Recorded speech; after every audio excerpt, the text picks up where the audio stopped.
Welcome back to the Ruck the Way podcast. So this is actually part two of a two-part series that we had a fantastic conversation with Reverend Richard Frazer. So if you haven't heard part one, we suggest go back, listen to last week's podcast.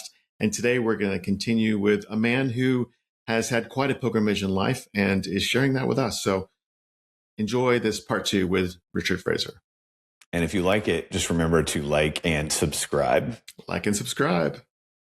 Yeah, I wanted to go back to the idea of there's so many powerful themes in what you're sharing, Richard, but this idea of sauntering through life and walking lightly upon the earth, and that where the just the origins of that word, that we're all walking on holy ground, and that just strikes me that this has been a lot of your journey of what you've learned, caring for people, shepherding people, and like helping people learn to saunter, and that you had to like slow down in order to see people like Jade and the things that you learned about her and about yourself in that process.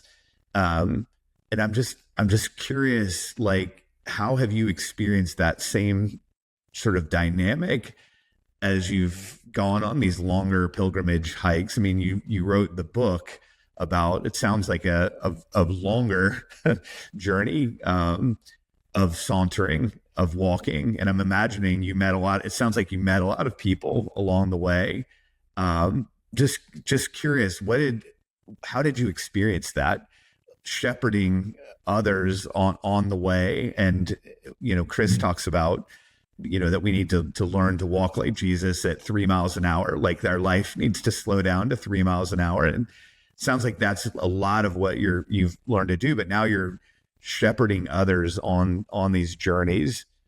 What are you learning along the way? Well, it's so interesting. I mean, that story about the grass market and about the wood workshop, that work has consumed a lot of my energy and time and effort, and it's been a complete joy, and it's wonderful to be able to step back from that work now, but see it continue. I think that's been really, really special and really important, because so often if you're that kind of demented activist that's driving something, when you step back, the energy can stop, but it hasn't. It's just kept going, and it continues to thrive. And that's been really important. But there's one wonderful group. It's a group from the States that I led on the St. Cuthbert's Way about 18 months ago. Yep. The St. Cuthbert's Way is a... Oh, yeah. You're wearing... I'm wearing a sweatshirt right now. Brilliant. Yes. Brilliant. Yes. St. Cuthbert was from the borders, from the area between Scotland and England. He grew up in a little town called Melrose, lovely town in the borders.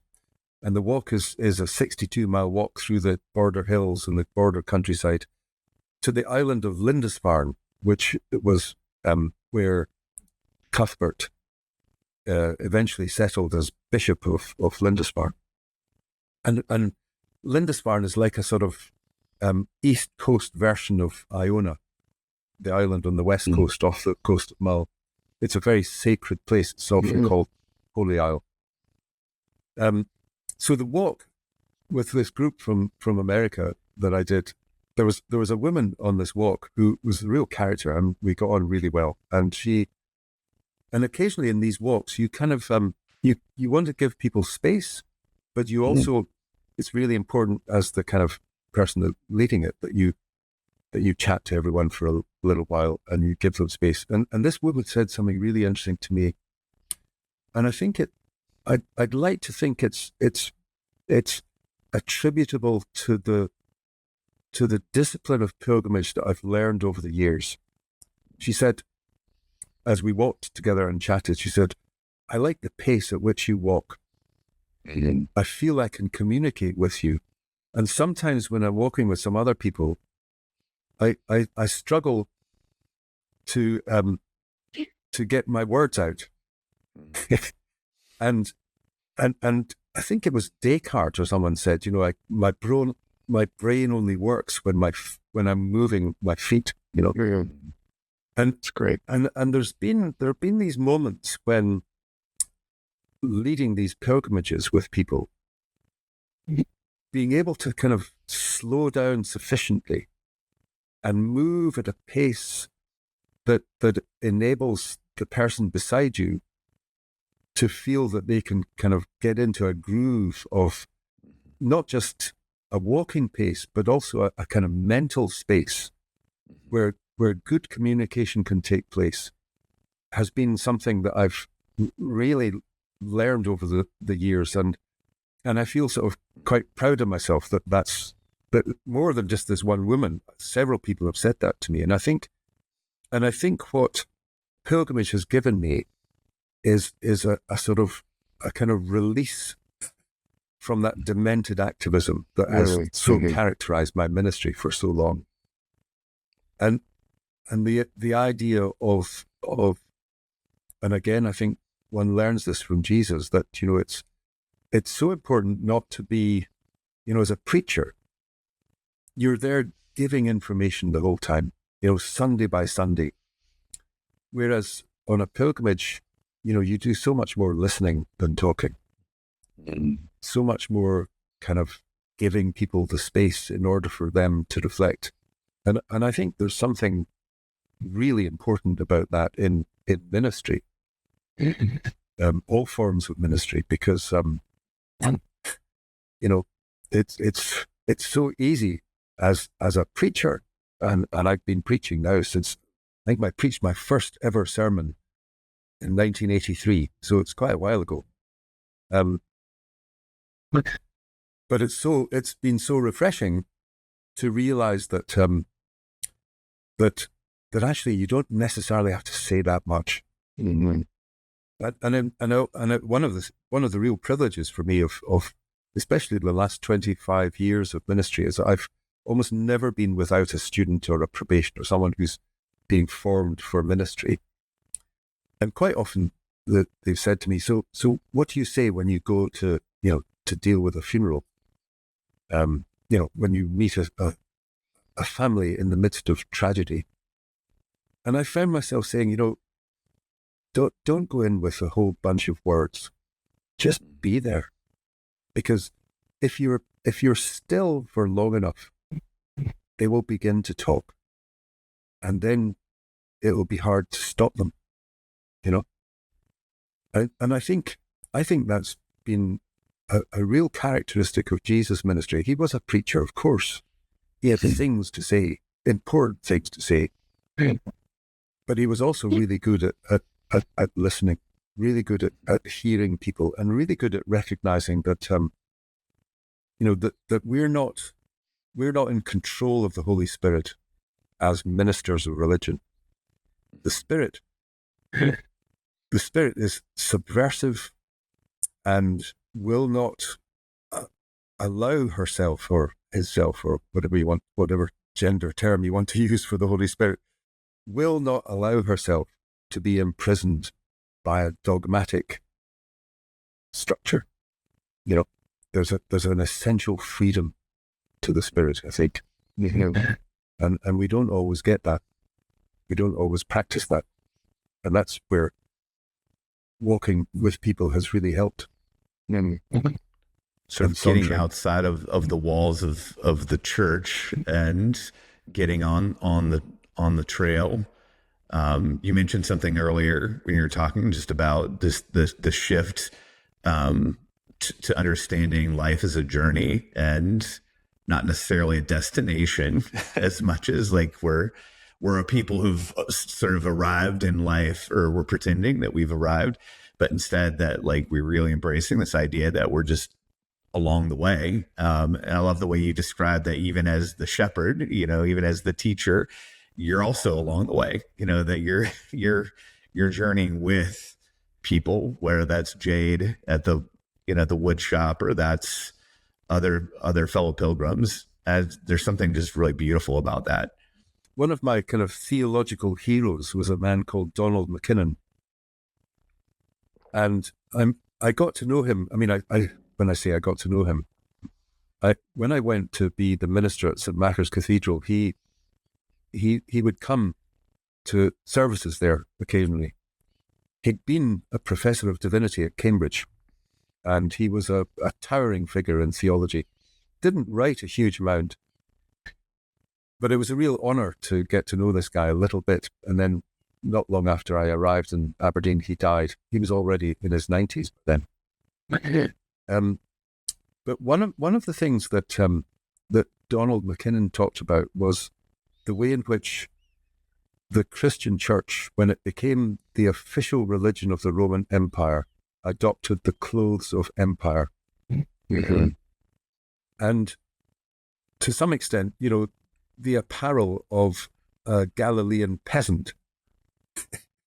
was not really all that kind of attractive to people who exercise power and authority. And so the establishment of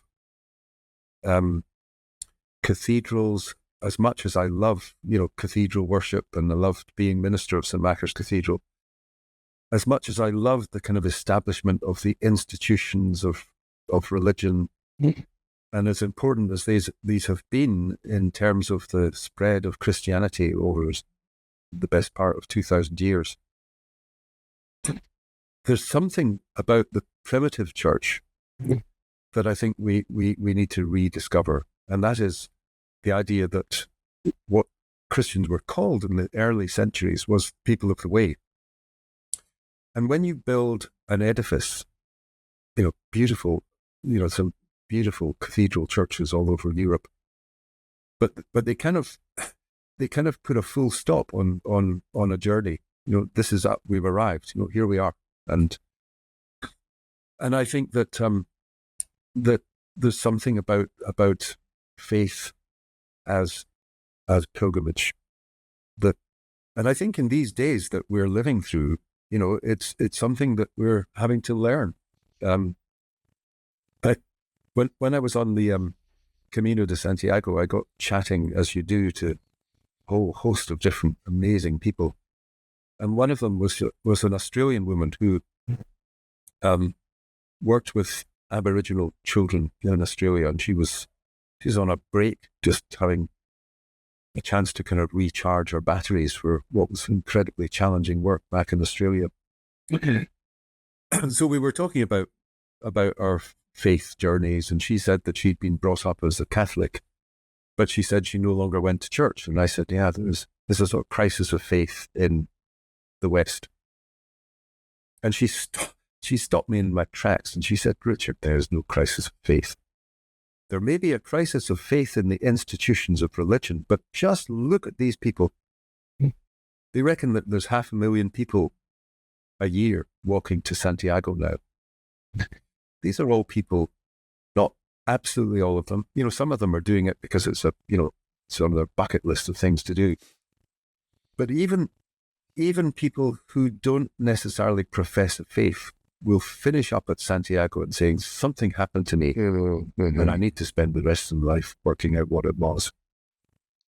So that Sounds woman, beautiful. Who said to me, there isn't a crisis of faith, is telling us something really important. And that is, how do we as Christians address that spiritual hunger among so many people that in many ways institutional religion often doesn't necessarily meet. I mean, that being said, my wife and I were down in Salisbury in Wiltshire just a few weeks ago, and we went to Evensong, and that just that blows me away. I just love that kind of cathedral worship with a great choir and these beautiful words and resonant kind of Bible readings. So I love that kind of stuff. And it's been part of my tradition and part of something that's meant so much to me. But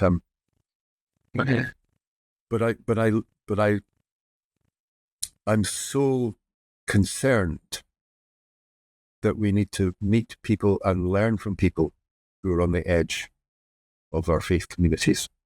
And as Gillespie Macmillan, the minister of St. Giles, said, make sure you protect the people on the edge. And sometimes they need protecting from the people at the center.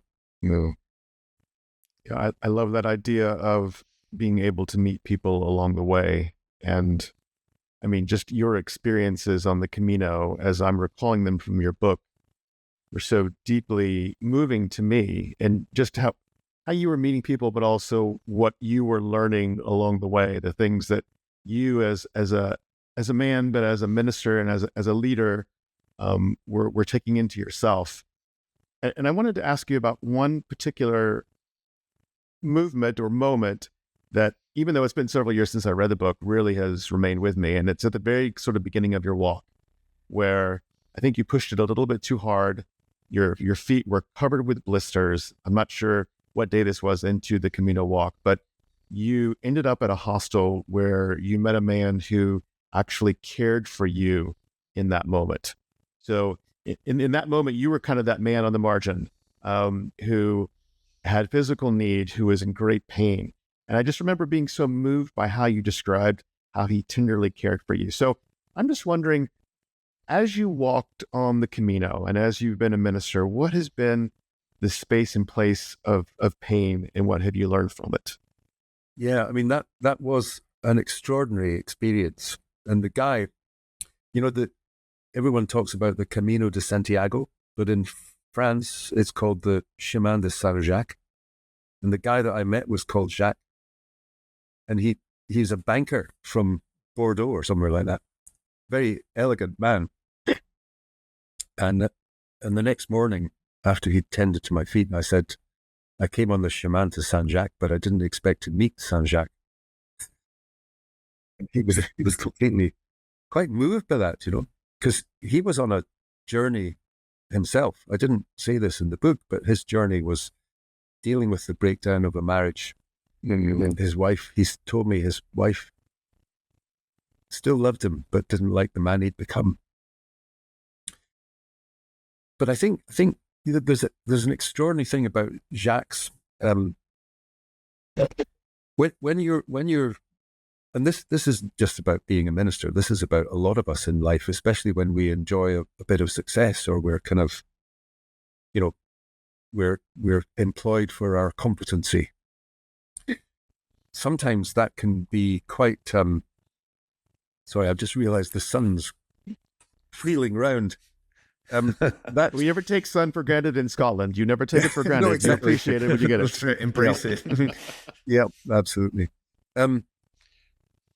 It's easy to overlook our own fragility, and at that experience with Jacques, where my feet were in a mess, and I'd started this walk with the wrong mentality. I was going to walk more kilometers every day than anyone else. I was going to get through this journey in the shorter time than anyone else. It was just so stupid, when I realized. And Jacques, he told me that. He said, if you want to get to the end of this journey, you're going to have to look after yourself, which is a real lesson in life, because quite often we don't.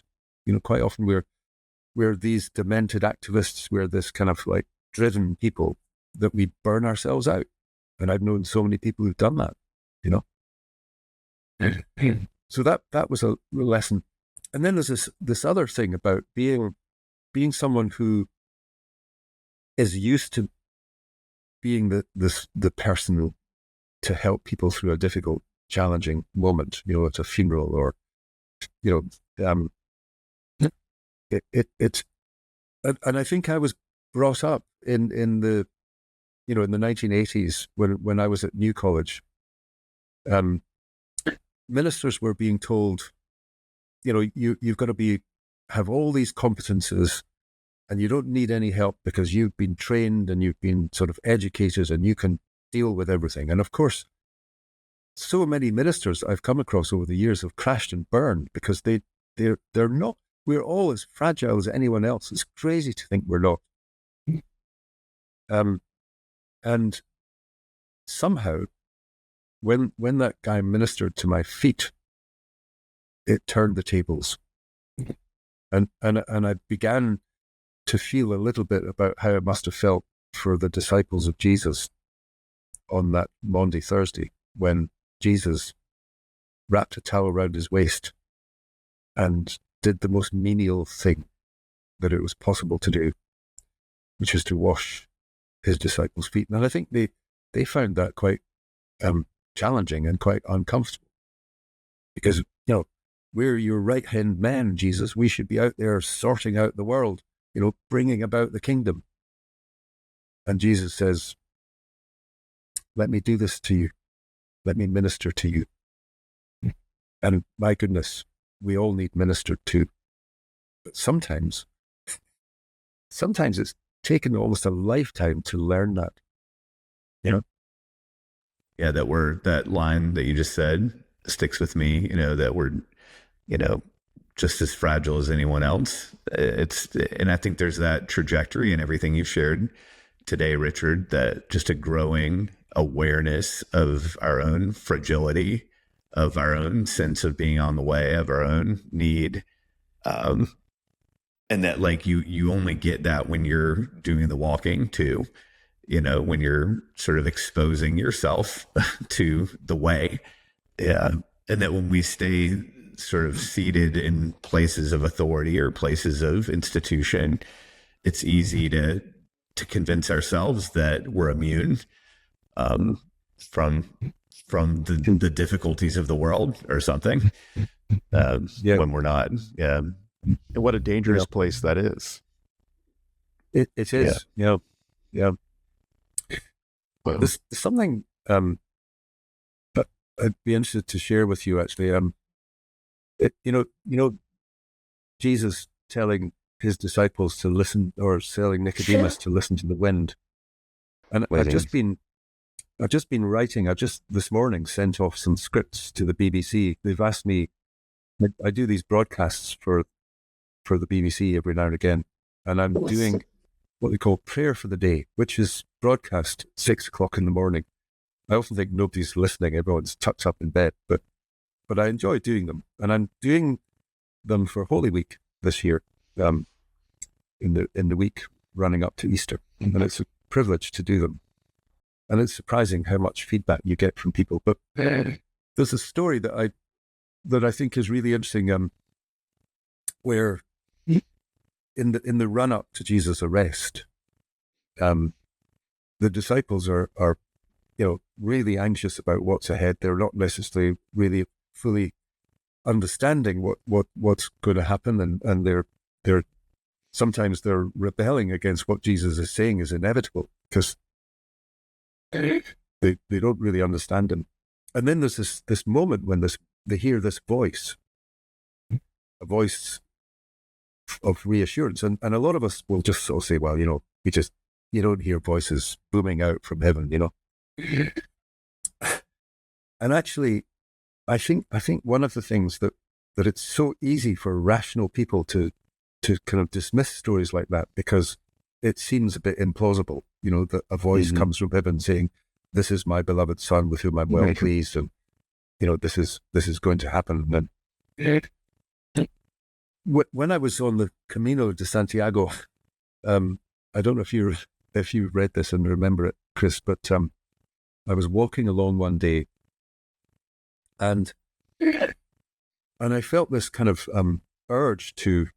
I saw this little kind of shrine, and there are lots of them along the way, little places where people have put piles of stones, or left a little memento, a little painted a stone and put it there. And there were lots of these. This particular day, for absolutely no reason that I could fathom, I felt this urge to go back. And I'd walked on about 50 yards, and I turned back. You don't do that when you've got 1,000 miles to walk or 700 miles to walk, but I did it. And then I walked into this little cluster of stones and this kind of shrine area, and I saw something I hadn't seen when I walked past. The back of it was a pair of hiking boots and a little cross with a brass plate on it. And I went over towards it, and then I saw the name Edinburgh. I thought, here I am this is in La Rioja in Spain. Why Edinburgh, And then I saw a name, and I realized I recognized the name. And then, I mean, this was just quite overwhelming, because I then realized that the person who had been memorialized here was a woman who was a colleague of my wife's in the school that she was teaching in at the time, who had died of breast cancer. And my wife, who was in the midst of a transition from being a guidance teacher supporting children with special needs, and she's now a psychologist, a psychotherapist and counselor. She was on that kind of journey. And my wife had been asked to take on this woman's role when she died. And I'm thinking, this is just impossible. You know, how did this happen? You know, that of all the places that I would feel drawn to was this spot that really affirmed what my wife's vocation was about. And then I thought, God speaks to us. You know, the world is resonant with the voices of angels, with messages, if only we're open enough to pause and take note. And it made sense of those stories of this voice speaking from the heavens, because, you know, the voice of God speaks to us in all sorts of ways through the natural world and through these kind of encounters, if only we're open. Yeah. And it blew it took me hours to recover from that. It was quite something. It's one of those moments where you just kind of wake up to the idea, even as a minister, oh, God is real and he does speak. And I was just in the midst of a moment that I can't explain rationally. That makes no sense. Yeah. I told the story to a friend of mine who said, Richard, there's no such thing as coincidences. There are only convergences. And I think there's a lot of truth in that. Yes. Maybe that's a great way to describe pilgrimage, is the convergence of the story of God and our smaller stories when we're willing to slow down and pay attention, and that we see these moments of convergence. Maybe that's what we're kind of all after in the end. Definitely. And I think there's another sort of wonderful insight that I think I've learned over the years. Sometimes we kind of we don't necessarily know our own future. I spent a couple of years trying to work out whether I wanted to be a minister or not, living in Italy, and I taught English as a foreign language there. And I got to know this really charming couple who had this little bar and restaurant a few miles from where I was living. And he was called Gigi, and he was a great guy. And this little bar restaurant was very, very rustic. It was full of kind of, you know, peasant farmers playing dominoes, and, you know, they usually didn't have any teeth, and they were drinking this wine that turned their mouths purple and things. It was great. I just loved it. And the menu was always exactly the same. Panzerotti, nothing else. You know, that's all. And Gigi, he knew that I was Scottish, and we'd go there quite regularly. And he was just, I just loved him. He was a great guy, very rough, you know. And his wife was very elegant. She had this kind of air about her of, you know, she could have been an Italian Sophia Loren kind of character, you know. So quite an interesting contrast. 25 years after I'd lived in Italy, I went back there, and I met this young woman sitting outside on a bench, and I said to her, my terrible Italian, you know, I used to come here quite regularly when I lived just up the road in Stradella. And Gigi and Paolina were great friends of mine. And she said, oh yeah, that's my mum and dad. And then I remembered, of course, they had a daughter who was probably about 7 or 8 when I was there. living there. And she said, my father, he died just a few months ago. It's very sad. But my mum's still alive. And she said, I'll call her, see if she, and so she phoned her. And this rather, slightly grey-haired, but very upright, elegant lady cycled into the square. And she saw me. And she said, lo Scotsese, she said, the Scotsman. and we had this wonderful kind of reunion after all these years. And she said, Gigi had a nickname for you. Sorry, my dog has just come into the room. I said, yeah, he'd sometimes call me a blue-eyed Sicilian gangster. And she said, no. He had a different nickname. And I said, I don't remember. What did he call me? He said, he always called you the priest. Mm. When I told her how I'd spent the next 25 years of my life, she was quite overwhelmed because she realized that her husband had a better idea of my future than probably I did at the time. I suppose what someone told me once when I was doing some studying, stay confused, because the Holy Spirit will have designs on you and a purpose for your life. And you might not know it yet, but sometimes other people will, or they'll see it in you, and they'll help you along the way, or they'll kind of, just harbor some hope for you. And Gigi had that for me before I really knew it. And to me, that's one of the joys of that. So stepping back and just allowing the Spirit to do her work in our lives. Yeah, it's anyway. I don't know if that's helpful, but no, thank it's you. A beautiful story. Yes, I love that. Just one of the things that I'm hearing kind of as a thread through our entire conversation is the power and the work of the Holy Spirit blowing like the wind. And I'm just thinking, living in Scotland, where it's windy, it's quite windy here. And as we actually take pilgrimage walks with people, wind is one of those forces of nature that we always have to deal with. And oftentimes we want to fight against it, or, set our face against it like this. But sometimes just sort of embracing the wind and accepting it. That's for me, that's a great metaphor for seeing the movement of the Holy Spirit in our lives, and just to know that the Holy Spirit is wilder, far wilder than we ever can imagine.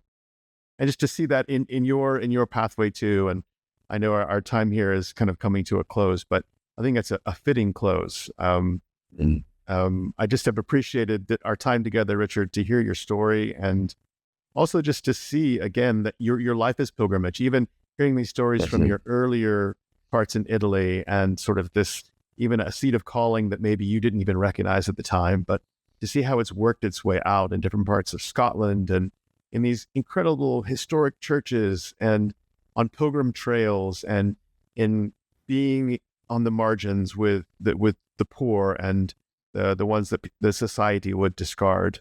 And then where you are now, I just want to call that out as a beautiful pilgrimage. So thank you. Yeah, and it doesn't end. It just goes on gifting, Yes, and where we are now is a real gift. But I think I'm learning to quell that demented activism that has swayed me for decades. It's a great phrase. So Richard, if our listeners wanted to get in touch with you, or to learn more about you, or if they wanted to order this book, and again, I will just say, Travels with a Stick is a deeply moving pilgrimage adventure on the Camino. Where could they find out more about you? The book is available through my publisher, and also I think it's available through Amazon. I think you can order it there. Not sure about in the States. Probably, I think a few people have bought it in America, but it's now in its second edition. It was reprinted last year with a new introduction that I wrote last year, and the publisher is a publisher based in Edinburgh called Birlinn, Birlinn. Okay, and they certainly have copies available, and I think it's available on Amazon too. And yeah, it's and if people want to get in touch, I mean, my name is Richard Frazer with a Z, and my email address is findhornfraser@gmail.com. And people are very welcome just to drop me a line. Brilliant. Well, we'll put all that in the show notes and also some links to Amazon, because I do think you can order it for Amazon here in the UK, but also I'm pretty sure, Gabe, you've ordered it on Amazon. I in the ordered US. my copy on Amazon, so Yes. I can attest. You can get it. Yeah. Okay. Great.